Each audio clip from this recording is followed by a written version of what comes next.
नमस्कार, मी प्रभाकर लोंढे, खडतर प्रवास वर्तमानपत्राचा तथा खडतर प्रवास यूट्यूब चॅनलचा मुख्य संपादक।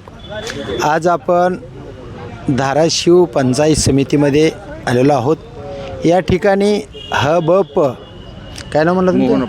मोहन आप्पा वागुलकर बेंबळी गणातून हे पंचायत समितीला यांच्या पत्नी सदस्य म्हणून निवडून आलेले आहेत।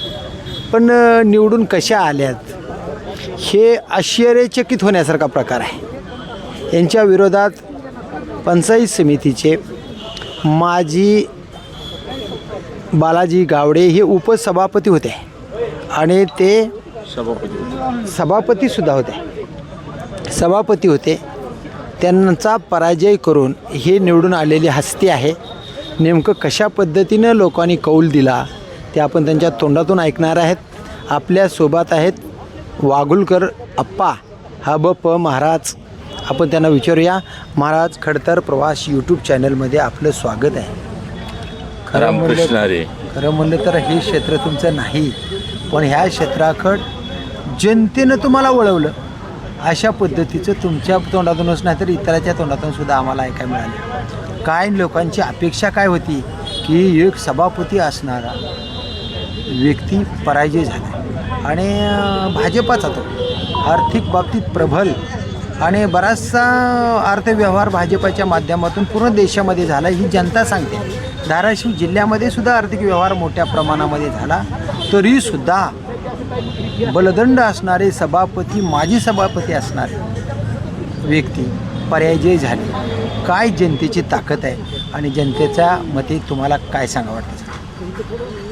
खरं पाहिलं तर हे राजकारणाचं क्षेत्र माझं नाही, परंतु गावामधील सर्व जनतेचा विश्वास माझ्यावर असल्यामुळं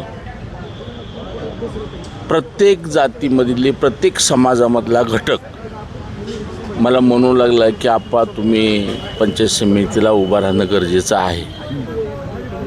मी त्यांना सांगितलं की बाबा हे माझं क्षेत्र नाही, परंतु काही कामाची कोणाची पद्धत ज्याची त्याची वेगळी असते।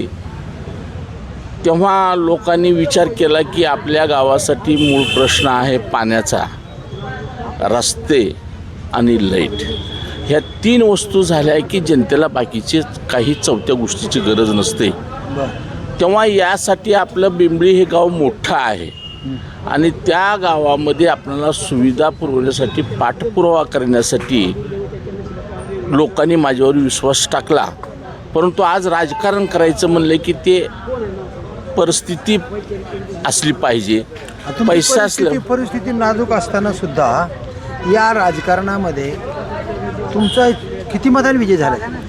लोकांनी असा मला विश्वास दिला की आप्पा तुम्ही आम्हाला चहासुद्धा पाजू नका, पण तुम्ही फॉर्म भरा। बापरे बाप! असं म्हणल्यानंतर मी पुन्हा कागद गोळा करायला चालू केली आणि फॉर्म भरला। कोणत्या पक्षाकडून आला तुम्ही निवडून?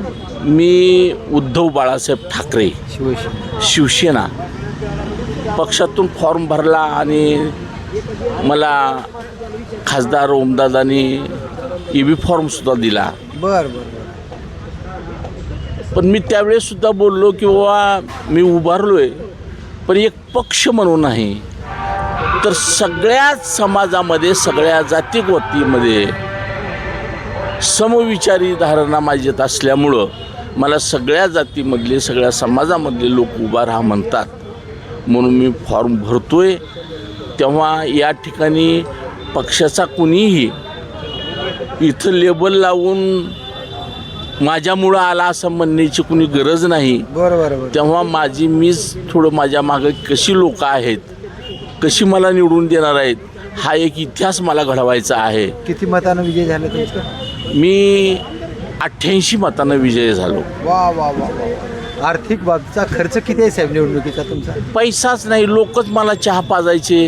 होय, मी बॅनर छापलं नाही, मी तुमचे पोलचिटे वाटलेले नाहीत, फक्त हात जोडून मी उभा राहिलो म्हणून सांगितले। मी कुण्या कुण्या पक्षावरती टीका केली नाही, कुण्या माणसावर टीका केली नाही, विरोधकावर सुद्धा टीका केली नाही, किंवा मी ज्या पक्षातून उभा राहतो त्या पक्षाचा सुद्धा काही गाजावाजा केला नाही. फक्त मी उभा राहिलोय, लोकांनी मला उभा केले. तुम्ही काम करण्याची संधी द्यायची असेल तर द्या, नसेल द्यायची तर तुम्ही विचार करा. एवढं बोलून मी हात जोडत होतो. तुम्ही निवडणुकीच्या वेळामध्ये, त्या निवडणुकीच्या पिरियडमध्ये, कालावधीमध्ये जनतेला काय शब्द दिले बरं? जनतेला शब्द दिला की तुम्ही जर मला निवडून दिलं तर ज्या आपणाला सुविधा लागणार आहेत की पाणी, रस्ता आणि लाईट, याच्यासाठी मी पाठपुरावा करीन. तेव्हा ज्या दिवशी पहिलं आम्ही पाऊल टाकला पंचायत समितीमध्ये, त्या दिवशी आमच्या बिंबळीमध्ये 2 वर्षापूर्वी पाईपलाईन खांदून टाकलेली आहे. पण ती आणखी बुजविली नाही, अस्तित्वात नाही. हो. बर. आणि आणखी काही काम करण्याचं राहिलेलं आहे. मग ते झालेला खर्च कुठे गेला? मग तो चालू आहे, काम चालू आहे. मग इथं काही पंचायत समितीमधल्या अधिकाऱ्याला बोललो, त्यांनी ते कोण गुत्तेदार आहे त्या गुत्तेदाराला बोलवलं आणि त्यांना सांगितलं जे पाठीमागं झालं असेल ते झालं असेल मला माहीत नाही, पण तुम्ही काम घेतलेलं आहे. म्हणजे ह्या रस्त्यामध्ये खड्डे पडलेले आहेत, वाहन जात नाही, बेंबळीमध्ये गाडी एस टी येत नाही. 1.5 किलोमीटर गोरगरिबाला बाहेर एस टीसाठी गावाच्या बाहेर जावं लागतंय. हा प्रश्न आला आणि मग ते साहेब लोक आले आणि दुसऱ्या दिवशी शिवजयंती होती. शिवजयंतीला जाण्यासाठी, रथ मिरविण्यासाठी जागा उपलब्ध होत नव्हती कारण खड्डे पडलेले होते. तेव्हा त्या बार्शीच्या गुत्तेदारानं ती जागा सगळी भरून दिली आणि रस्ता तूर्त केला आणि मला त्यांनी शब्द दिला की आम्ही 5 तारखेपासून काम चालू करतो. काम चालू होत असताना मला फोन करा, आपण चालू झालेलं काम दाखवूया. बरं, मला एक म्हणायचं आहे की तुम्ही जनतेला आता सुधारवण्यासाठी मग शाळा आहे, जिल्हा परिषदेच्या शाळा आहेत, पंचायत समितीच्या काही योजना आहेत, या सगळ्या योजना, जिल्हा परिषदेच्या शाळा अत्यंत चांगल्या दर्जेदार झाल्या पाहिजेत. कारण जिल्हा परिषदेचे विद्यार्थी चाललेत म्हणजे मोठ्या गुत्तेदाराच्या शाळेवर, संस्थापकात. म्हणजे सरकारची जी शाळा आहे ती शाळा वस पडायली आणि तिथले विद्यार्थ्याला मराठी शिक्षण जे आपल्या काळामध्ये मिळत होतं ते शिक्षण घेता येणं झालं आणि विद्यार्थी पळायले इंग्रजीकडं आणि मायबोली भाषा लोप पावत चालली. अशी परिस्थिती सध्या आहे. तुम्ही काय करणार याच्यावर? आता एक कॉम्प्युटर युग आहे, याच्यामध्ये आपली मराठी संस्कृती तर टिकलीच पाहिजे. तेव्हा आपली जिल्हा परिषद शाळा ही टिकलीच पाहिजे. त्यासाठी सुद्धा मी प्रयत्न करेन. अजून काय संकल्प केला आहे? अजून संकल्प असा की जे पंचायत समितीच्या मार्फत काही लोकांना मोटर मिळते, अवजारे मिळतात, ज्या काही सुविधा मिळणार आहेत त्या सुविधा मिळण्यासाठी 100% प्रयत्न करेन.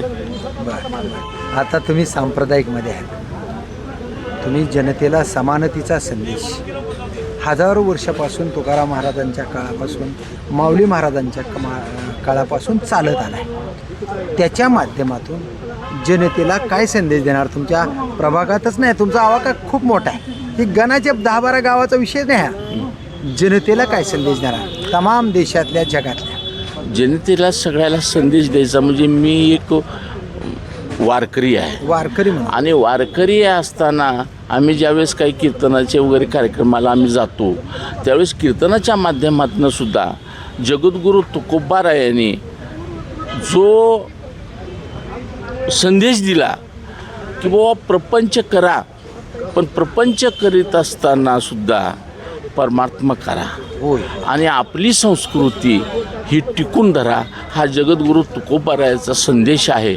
तो संदेश आम्ही पुढे घेऊन जातो. बघा, प्रपंच करा,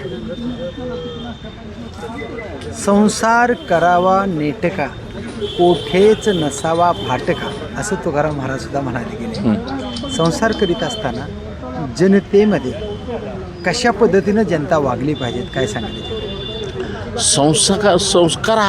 संसार हा तर प्रत्येकालाच करावा असं वाटतो ना, कुणाला नको आहे संसार करा, परंतु संसार करत असताना परलोकाचा सुद्धा त्याचा विचार आधी आपण करावा. कारण का कीर्तनाच्या माध्यमातून जर बोलायचं झालं तर मी गेली आज 9 वर्ष झालं कीर्तन करतोय. पण कीर्तन करत असताना मी माझी स्वतःची भाकरी बांधून पाण्याची बाटली स्वतःची घेऊन मी त्या कार्यक्रमाला जातो. त्या ठिकाणी मी अन्नसुद्धा ग्रहण करत नाही. आणि याचाच फळ म्हणून मला जनतेने वा वा काही न घेता, कारण का महाराजापाशी काही नाही ही त्यांना सगळ्याला माहीत होतं, मी सांगायची गरज नाही. म्हणून त्यांनी मला भरपूर प्रेम दिलं. राजकारण हे लबाडाचं क्षेत्र आहे असं लोकांचं मत आहे. आणि तुमच्यासारखा सांप्रदायिक माणूस इकडं आला आहे. आता सांप्रदायिक माणसाला 3 गोष्टी खूप बंधनकारक आहे. एक तर त्याला लबाड बोलता येत नाही, दुसरं त्याला दारू पिता येत नाही, तिसरं त्याला मटण खाता येत नाही, आणि चौथं म्हणजे पैसे लुटता येत नाहीत.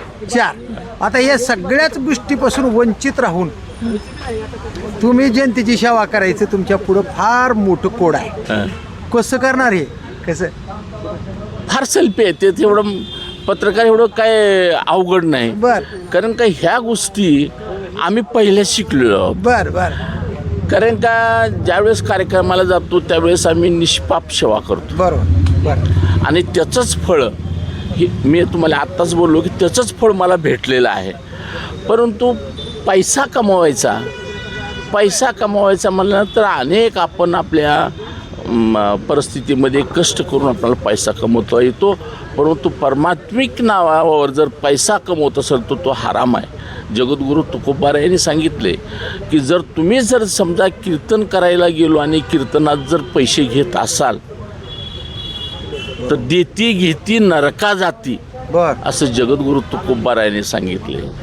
आणि जिथं तुम्ही कार्यक्रमाला जाता तिथं अन्न खाता तर ती विष्ठा खाल्ल्याप्रमाणे आहे. आता परमात्मा कारण का हे सांगण्यासाठी सुद्धा एका सद्गुरूचा हात आपल्या मस्तकावर पडला पाहिजे. मी काही कुठल्या तुमच्या संस्थेमध्ये, वारकरी संस्थेमध्ये शिक्षण घेतलं नाही, कुठं जाऊन मी अभ्यास केला नाही, कुठं मला कुणी शिकवलं नाही. परंतु माझ्या आयुष्यामध्ये असा प्रसंग आला की मला एका सद्गुरूची भेट झाली आणि अचानक मला आवर्जून सांगावं वाटतंय. कारण ते माझ्या सद्गुरूला नाव घेतलेलं पटत नाही, परंतु माझे सद्गुरू म्हणजे वारकरी शिक्षण संस्था आळंदी देवाची जे अध्यक्ष आहेत ते हरिभक्तपरायण गुरुवर्य संदीपान महाराज हाशेगावकर यांच्या सान्निध्यात गेलो. आणि दुसऱ्या दिवशी चमत्कार झाला. माझं सगळं अंगामधलं सगळे बाकीचे विकार निघून गेले आणि मी संप्रदायामध्ये वाहून घेतलं आणि त्यांच्या कृपा आशीर्वादाने मी कीर्तन करायला सुरुवात केली. सांप्रदायिक म्हणजे काय आणि सांप्रदायिकमध्ये कसं वागलं पाहिजे? सांप्रदायिकमध्ये वागत असताना आधी आपण आपलं शुद्ध अंतःकरण ठेवावं, तरच लोकाला उपदेश करावा. करेक्ट. जर आपण आपल्या अंतःकरणामध्ये शुद्धता नाही ठेवली आणि लोकाला जर उपदेश करीत बसला तर त्याला तो उपदेश नव्हे आणि तो उपदेश टिकणारा सुद्धा नाही. तेव्हा पत्रकार बंधूंनी तुम्ही माझी मुलाखत घेतली त्याबद्दल मी तुमचा धन्यवाद मानतो. आता जास्त काही प्रश्न विचारू खोलात मला निवडू नका. रामकृष्ण आहे. रामकृष्ण.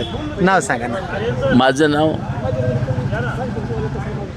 हरिभक्तपरायण मोहनप्पा वागुळकर, बिंबळी तालुका जिल्हा धाराशिव, वारकरी साहित्य परिषद धाराशिव तालुक्याचा अध्यक्ष आहे मी. हे हबप महाराज नाव काय म्हणलं? मोहन आप्पा वाघुलकर हे बेंबळी गणातून निवडून आलेले आहेत. आणि संकल्प एकच आहे की सर्वसामान्य जनतेनं जो माझ्यावर विश्वास ठेवला आहे त्या विश्वासाला मी पात्र राहीन आणि जनतेच्या जी गरजा असतात, पाणी, रोड, नाल्या, रस्ते आणि शालेय शिक्षणाचा एक मार्ग दाखवणे. शालेय शिक्षण भक्कम झाल्यावर प्रत्येक घराघरामध्ये ज्ञानाचा दिवा लागल्याशिवाय राहणार नाही. एवढंच मला काम करायचं आहे. मला याच्यापेक्षा जास्त काम करायचं नाही. कारण जनतेची सेवा हीच ईश्वराची सेवा, अशा पद्धतीनं मी माझ्या या 5 वर्षाच्या कालावधीमध्ये काम करणार आहे. खरं म्हणलं तर माझं क्षेत्र हे नाही, पण जनतेच्या आग्रहाखातर मला जनतेनंच पैसा खर्च केला आणि जनतेनंच निवडून दिलं. या जनतेचा उपकार मी कधी विसरणार नाही. त्यांना या उपकाराची परतफेड त्यांच्या कामातून दिल्याशिवाय राहणार नाही असंच महाराजांनी सांगितलं आहे. तर बघूया येणाऱ्या काळामध्ये कशा पद्धतीनं बेंबळी गणातलं काम होणार आहे, प्रगती कशी होणार आहे आणि जनता कशी समाधान होणार आहे ते पाहूया येणाऱ्या काळातच. मी प्रभाकर लोंढे, खडतर प्रवास वर्तमानपत्राचा तथा खडतर प्रवास यूट्यूब चॅनलचा मुख्य संपादक. या चॅनलला सबस्क्राईब करा, शेअर करा, लाईक करा, बेल आयकॉनचे बटन दाबा. आपले विचार कमेंट बॉक्समध्ये, परिवर्तनवादी विचार, सांप्रदायिकातले काय विचार, आपण खरे ते खरे आणि खोटे ते खोटे विचार नोंद करा. धन्यवाद बेंबळीकर, धन्यवाद धाराशिवकर. जय हिंद, जय महाराष्ट्र.